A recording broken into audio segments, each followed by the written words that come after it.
जदून साहब, मैं ये आपसे यही सवाल लेके आपकी तरफ जा रहा हूँ जो हम अभी बात भी कर रहे थे। Why doubts are being thrown upon the holding of these elections, कभी इधर से कभी उधर से, तो इसकी क्या वजह है? ये बेयकीनी की, हालांकि फ़िज़ा ख़त्म हो जानी चाहिए जब चीफ जस्टिस साहब ने इतने क्लियर अंदाज में कह दिया है। जनाब जदून साहब, देखें, इलेक्शन शुरू से ही जब 90 डेज से आगे गए हैं उस वक़्त से ही खदशात जो है इजहार शुरू हो गया हर तरफ से।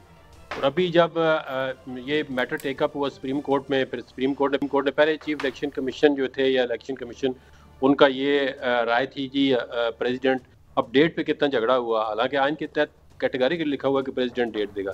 प्रेसिडेंट ने मशवरे के लिए बुलाया, वो नहीं गए, फिर सुप्रीम कोर्ट ने इंटरवीन किया, फिर वो चले गए, फिर वे उन्होंने कहा जी 2 दिन आगे 2 दिन पीछे, अल्लाह अल्लाह करके 8 तारीख जो है 8 फरवरी की डेट सेटल हो गई। फिर सुप्रीम कोर्ट ने उसको इंडोर्स किया अपने आर्डर में।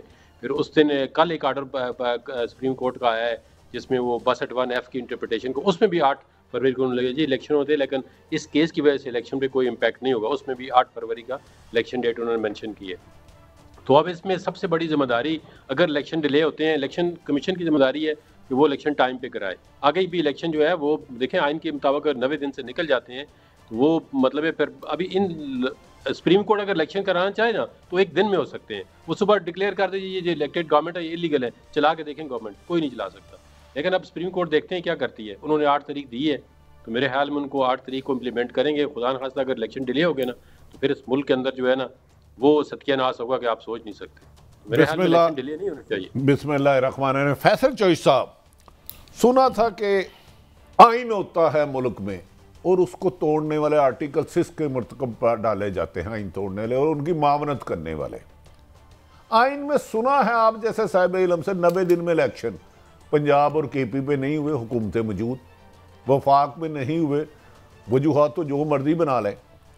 अभी जदून साहब फरमा रहे हैं कि सदर तारीख देने के पाबंद है, तो मुझे याद है जब इन्होंने अमेंडमेंट की तो वजारत कानून ने लिख के भेजा, सदर साहब आप वहाँ होते कौन है, ये तो इलेक्शन कमीशन का काम है। और फिर सुप्रीम कोर्ट मुल्क की सबसे बड़ी अदालत, सुना था 14 मई को इलेक्शन करवाने की कोशिश की गई तो इलेक्शन नहीं हुए। क्या आवाम किसकी तरफ देखे? अगर सुप्रीम कोर्ट में भी रोजाना जज साहबान के इख्तलाफात सामने आ रहे हैं और लाहौर में आखिरी लफ्ज तोशाखाना में लाहौर हाई कोर्ट के जज साहब ने फरमाया था 1947 से डिटेल दे, वो भी नहीं दिया गया। क्या ये अदारे अपनी मर्जी है कि जोन सा मर्जी फैसला माने और जोन सा मर्जी ना माने?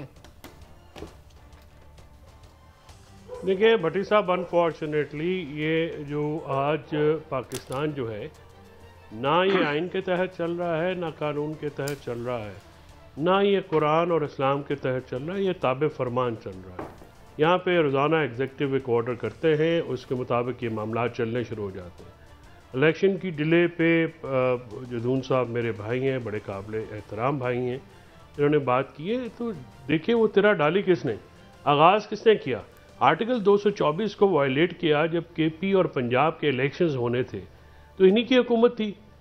तब तो जो है सुप्रीम कोर्ट में चढ़ाई भी की गई, वहाँ पे मौलाना फजल रहमान साहब और मरीम नवाज साहबा वहाँ पे बंदे लेके गए और उन्होंने क्या कुछ नहीं कहा। वहाँ पे इदारे भट्टी साहब बनाने पड़ते हैं, इदारे बनते नहीं हैं, इदारे अफराद से बनते हैं।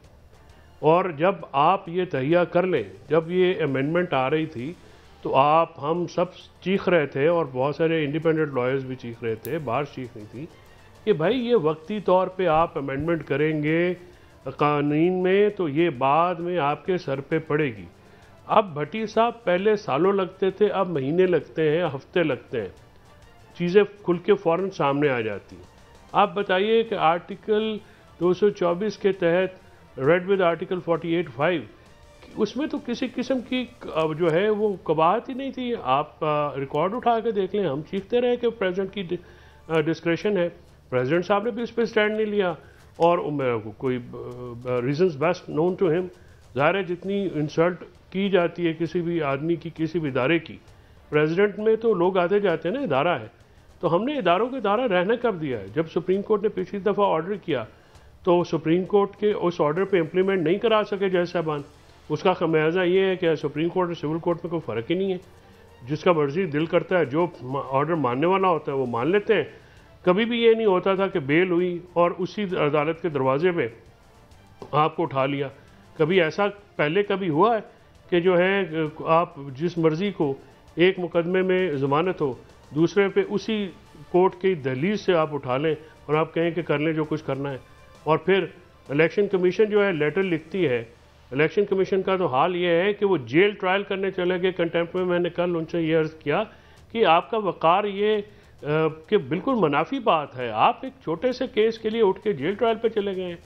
मतलब वो जो है वो इलेक्शन कमीशन जो है बड़ी माजरत के साथ कि वो अपने इलेक्शन भाई आपको इधर रोकना पड़ा है। गुस्ताखी माह में जुदून साहब की मौजूदगी का फायदा उठा। जुदून साहब, ये जो कल मोहतरम जज साहब लाहौर हाई कोर्ट ने हुक्म दिया आरओज, ये है क्या?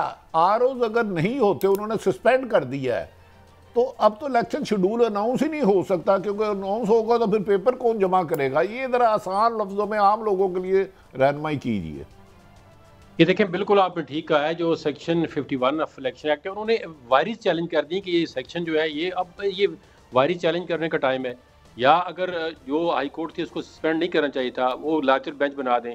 ये तो अब आरओ नहीं होंगे तो शेड्यूल ही अनाउंस नहीं हो सकता। शेड्यूल का मतलब होता है कि आप पेपर सबमिट करें, कोई ऑब्जेक्शन करेगा, फिर एक डेट दी गई कि अपील होगी, तो ये सारा निज़ाम जो है वो आरओ से कनेक्टेड है। आरओ नहीं पॉइंट होगा, आपकी बेस ही नहीं होती, आगे काम नहीं चलेगा। आरओ असिस्टेंट रिटर्निंग अफसर फिर आगे होते हैं, तो ये सबसे बेस जो थी वो पार्लियामेंट ऑफ रिटर्निंग अफसर थी। और फिर देखें पंजाब के अंदर उन्होंने हो सकता है ऑब्जेक्शन पंजाब के लिए, उन्होंने पूरे पाकिस्तान के अंदर नेशनल प्रोविंशियल असेंबली के लिए जितने भी आर ओ जो नोटिफिकेशन हुआ था मैं गालबन 11 दिसंबर को, उसको सस्पेंड कर दिया है।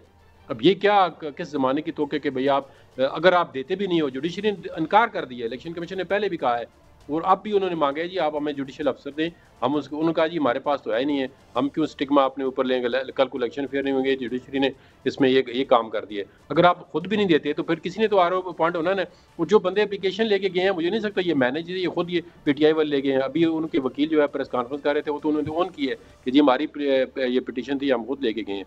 तो इस तरह तो फिर समझ नहीं आ रही क्या। मेरी गुजारिश है, हाई कोर्ट नहीं देती, ब्यूरोक्रेसी मुतनाज़ा है, क्योंकि 16 एमपीओ जो है ना बार बार पीटीआई के लोगों को निकल रहा है, वो डीसी निकालता है और वो कहाँ लगे हैं। तो फिर ये इलेक्शन कराएगा और ब्यूरोक्रेसी पे किसी को नहीं, जो मुतनाज़ा है आजकल दुनिया में। कहाँ पे रह रहे हैं आप? नहीं, 16 एमपीओ कौन निकालता? सर मैंने कभी नहीं निकाला, कसम से। जदून साहब मेरे से कसम ले ले, ईमानदारी से ले ले। आप बताएं क्या यकीन दहानी कराऊं, होम सेक्रेटरी या डीसी सुना है? कौन निकालता 16 एमपीओ का ऑर्डर? उसका केस है उसमें अपना इस्लामाबाद हाई कोर्ट में। तो उन्होंने कहा कभी आपने माइंड अपना अप्लाई किया है? तो उसने कहा जी माइंड क्या चीज होती है जो मैं अप्लाई करूं। आज शेर अफजल मुरवत को किस कानून के तहत 16 एमपीओ के साथ सुना है गिरफ्तार किया है? और ऐसी मैं दर्जनों मिसालें दे सकता हूँ। मुझे अपना मेडिकल कराना पड़ेगा, मुझे लगता है हालात ऐसे आ गए हैं। अब मैं आपकी रहनुमाई चाहूंगा। वो देखें ये एमपीओ शैम्पियो सब जो है निगरान हुकूमत है, कुछ ऐसी हुकूमत नहीं है। तो जिनकी हुकूमत है वही एमपीओ लगाते हैं, वही अरेस्ट करवाते हैं। अब आपको पता है सारा कुछ, आप खोल के आप खुद बयान कर दें, आपको सब सारा कुछ पता है। जदून साहब आप हमारे वकील होगे ना फ्री? इतने पैसे नहीं है। नहीं, मैं बिल्कुल आपका वकील हूँगा। और कैमरा कह दिया आपने, वकील तो आप होंगे, अंदर तो हम होंगे ना जरूर।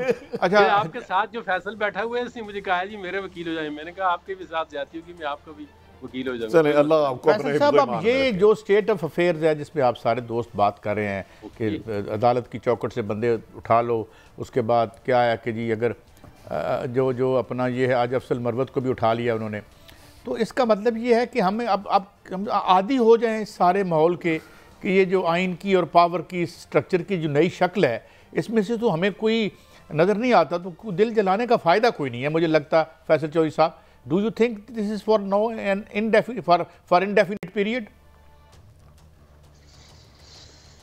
भाई साहब, अफसोस की बात होती है ना जब आपके जो एपेक्स कोर्ट के जैसा फरमाएं कि बुनियादी हकूक़ हमें कहाँ ले जाएंगे, विदाउट रियलाइजेशन कि बुनियादी हकूक़ ही वो चीज़ें थी जिससे इस्लाम ज़हूर पजीर हुआ।